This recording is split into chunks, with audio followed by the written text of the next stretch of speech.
The one thing that has really it has been weighing on me recently, to the point that I have, my wife and I both, we've talked about it and we have started taking intentional action, is our kids seeing us have thriving, healthy friendships as adults. Somebody said something recently in one of our groups that really struck me in that area of like, do you want your kids have tons of friends. Like my 3-year-old will run into a playground with a ton of other kids and say, I'm going to see my friends. He's never met these kids before, right? Like everyone on that playground is his friend and he is going to meet them to play, right? And so that's how kids sort of approach life. And somewhere we, especially as men, lose that. And I can't remember who, it may have been Ben Killoy that said that, like, I'm going to butcher this quote, but the quality of your community and friendships is directly related to the amount of hellos that you say. And it's always struck me because I am the kind of dad that I am perfectly happy standing at a playground with 5 other dads and kind of giving the head nod to them and standing silently and watching my kid, instead of going over and saying hi and whatnot. And so that's one thing that it just made me think about us talking about, teaching our kids as they grow up and seeing us do things and what are we imprinting on them. That is a big one for my wife and I. We've had the conversation of like, okay, like literally here are our friends. Almost none of them live, especially military, right? Almost none of them live here anymore. Okay, cool. Here are some acquaintances, some decent friends here locally that we do stuff with them once in a while. We should do a lot more with them. Like we should make an active effort to reach out and go to dinner with them and whatnot, like not only for ourselves, but also like so that our kids grow up in a home that is full of community and friends and a tribe of people that we have here locally. I don't want, and I think this is totally possible, I don't want my kids to become adults and to say, like all of dad's best friends were the ones that he talked to on the computer and the phone. Because if you look at my day, if you took an audit of my day right now, that is probably what it would tell you. Yeah, I think that hits hard, especially the military folks, right? Yeah, because we're, it's hard for us. It's fine for me, like knowing that like there's really like extremely good friends that I can call on right now, anywhere in the world, and say, hey, I'm in a problem, I need your help, and they're like brothers and sisters to me. But my kids don't get to see that. They don't ever get to know that those are the types of relationships you could build and that you should be trying to get, Yeah. So representing that well is an important thing.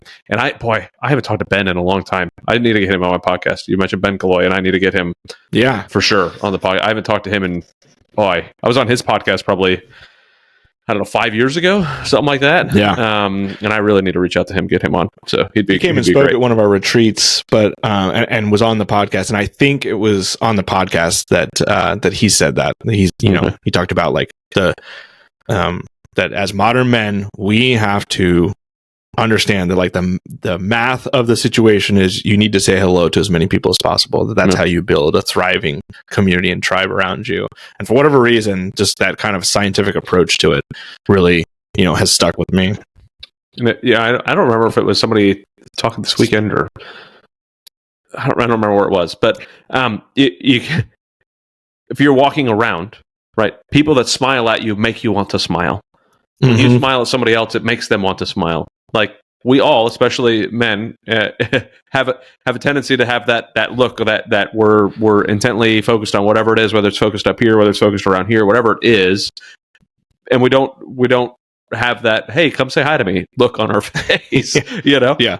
But yet, if you say hi to another dude, they're gonna be like, hey man, what's up? Good to meet you. Like, and we immediately will start talking. So I think that's a very valid and valuable thing to add in there. And I need to make sure that I'm doing that a little bit more. Even at my son's golf, sometimes I do that. Like, I just like I'm focused on here with my son. I'm like, I've got a billion other things. I'm not even going to say hi to another dad. I'm like, how crappy is that, right? Like, what a terrible way to walk through life. And I'm expecting him to go have fun on the putting green, talking to his buddies, but here I am sitting by myself on my phone, making sure that something's getting accomplished, right? So it's ridiculous. But man, oh man. All right. So what other things have we not touched on? Boy, we barely even touched business stuff. We talked a lot of dad stuff today, which is awesome. It helped that my son was on my lap pretty much the entire podcast. But what other things do we need to hit on that are like burning through your brain right now? Something that either you're struggling with or you've been pondering a lot, or something that we've missed? Yeah. You know, we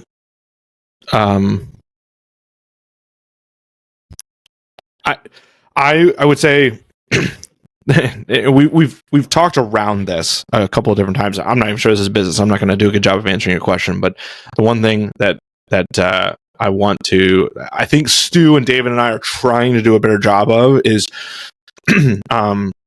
normalizing the transition out of the military into business is a train wreck. Like for everyone, basically. Like we've yet to meet somebody who was like, "Oh, I did that well, and I feel like I was successful at my first attempt at this."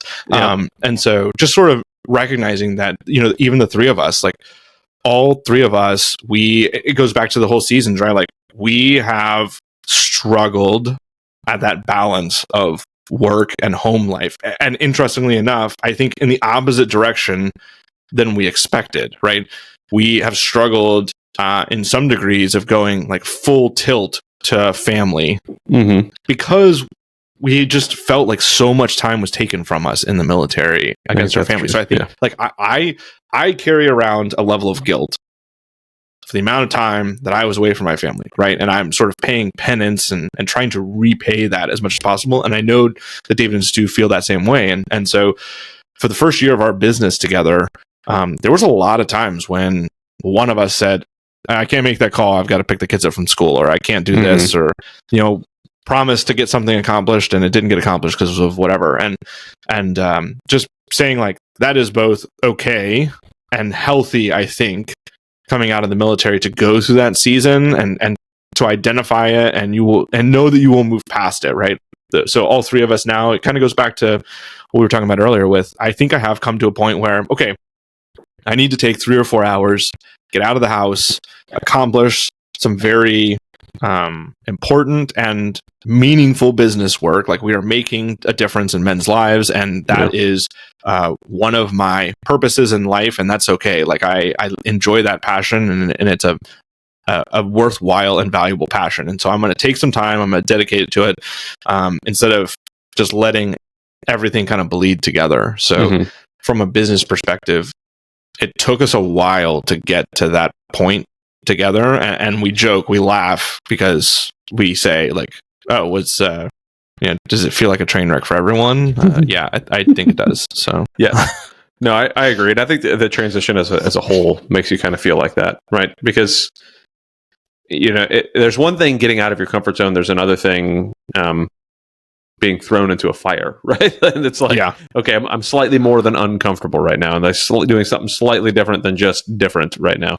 And I think that might be part of the reason why military members especially do their 20 years in the military and then transition, take off their uniform, put on a suit, and do the same job, you know, upstairs, right? Because like it gives them that feeling of security, and there's no concern, and they don't have to worry about screwing it up because this is what I just know this is what I'm comfortable in. This is what I know. And you know, when you're chasing something else, like that's an uncomfortable place to be. Like it's not normal. You know, I got made fun of a lot for jumping ship when I did. A lot. People are like, I mean, I called into a lot of offices like, what are you doing? Like what are you thinking? What are you throwing away? And I was like, well, right now I'm not throwing away my children's lives for the next 4 years, right? So that's one thing I'm not throwing away, you know, but yeah, how uncomfortable. It's, you know, to do what I think both of us did, you break the mold to some degree, right? And people, it is really hard to see the label on the jar when you're inside of it, right? And so I always encourage people, have a plan, have something you are running to outside. Yes. Whether that you're leaving at the end of your contract, you're leaving early, or you make it all the way to retirement, whatever, right? Like, have a purpose, have something that you're running to after the fact, but recognize that, like, it is going to change. It's going to change, and that's okay. And the season of chaos is just a season, and you will get through it and sort of feel settled. It took me a year to detox, and it took me 18 months to feel settled. And I knew exactly what I was going to. Like, I sort of cheated a little bit, right? Like, I was a military pilot, and then I went to go be an airline pilot. That's like as close to putting on a suit and going upstairs as you can get without actually staying in the military. And so, but even then, you know, like it takes some time to get that out of your system. And like I said, those seasons are good for us. It's good to, I think, overindulge on family and kind of remind yourself like why you're doing all of this, and then take a step back and settle and say, okay, like, what does this look like long term for me? How does this balance well, into the future? And I'm just now getting there to that point.